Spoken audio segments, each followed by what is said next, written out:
చిన్నారి బాలయేసు నామములో మీ అందరికీ శుభములు. మొదటి పట్టణము పునీత యోహాను గారు రాసిన మొదటి లేఖ 5వ అధ్యాయము 14వ వచనము నుండి 21వ వచనం వరకు. ఆయన చిత్తానుసారముగా ఆయనను మనము ఏదేని కోరినచో ఆయన తప్పక వినునని మనకు ఆయన యందు నమ్మకము కలదు.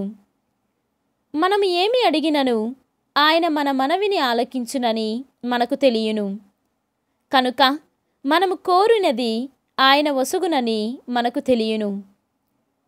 తన సహోదరుడు మరణకరం కాని పాపము చేయుట ఎవడైనను చూచిన ఎడల అతడు దేవుని ప్రార్థింపవలేను.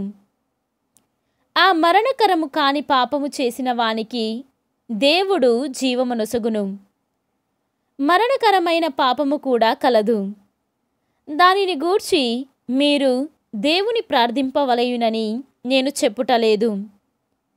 సమస్త అక్రమము పాపమే కాని అందు మరణకరము కాని పాపము ఉన్నది. దేవుని బిడ్డ ఎవడును పాపములను కొనసాగింపడని మనకు తెలియను. దేవుని కుమారుడు వానిని రక్షించును. దుష్టుడు వానికి హాని చేయలేడు. మనము దేవునకు సంబంధించిన వారమనియు లోకమంతయు దుష్టుని ప్రభావమునకు లోబడి ఉన్నదనియు మనకు తెలియను. దేవుని కుమారుడు దర్శనము ఇచ్చెననియు యథార్థమగు దేవుని మనము గ్రహించు వివేకము మనకు ఒసగెననియు మనకు తెలియను.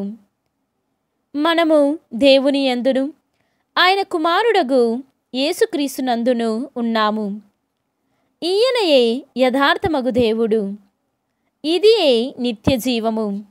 చిన్న బిడ్డలారా, విగ్రహములకు దూరముగా ఉండుడు. ఇది ప్రభువాక్కు. సర్వేశ్వరునికి వందనములు. ఈనాటి సువిశేషము పునీత యోహాను గారు రాసిన సువిశేషము 3వ అధ్యాయము 22వ వచనము నుండి 30వ వచనము వరకు.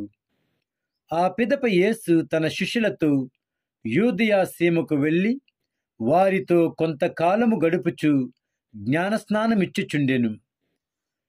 నీరు పుష్కలముగా ఉండుటచే సలీము సమీపమున ఉన్న ఐనోను వద్ద యోహాను కూడా బాప్తిసమిచ్చుచుండెను. జనులు అతని యొద్దకు వచ్చి బాప్తిస్మము పొందుచుండిరి.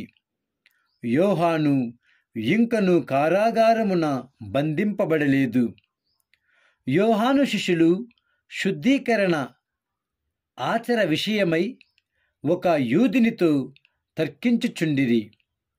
వారు యోహాను వద్దకు వెళ్ళి, బోధకుడా, యొర్దాను నది ఆవలి తీరమున ఎవడు మీతో ఉండెను, ఎవరిని గురించి మీరు సాక్ష్యమిచ్చితిరో ఆయన ఇప్పుడు జ్ఞానస్నానమిచ్చుచున్నాడు. అందరూ ఆయన యొద్దకు వెళ్ళుచున్నారు అని చెప్పిరి. అందుకు యోహాను ఇట్లు సమాధానమిచ్చెను: పరలోకము నుండి అనుగ్రహింపబడిననే తప్ప ఎవడును ఏమియు పొందనేరడు. నేను క్రీస్తును కానని, ఆయన కంటే ముందుగా పంపబడిన వాడనని నేను చెప్పిన మాటకు మీరే సాక్షులు. పెండ్లి కుమార్తె పెండ్లి కుమారుని సొత్తు. పెండ్లి కుమారుని మిత్రుడు ఆయన చెంత నుండి ఆయన చెప్పినట్లు చేయును.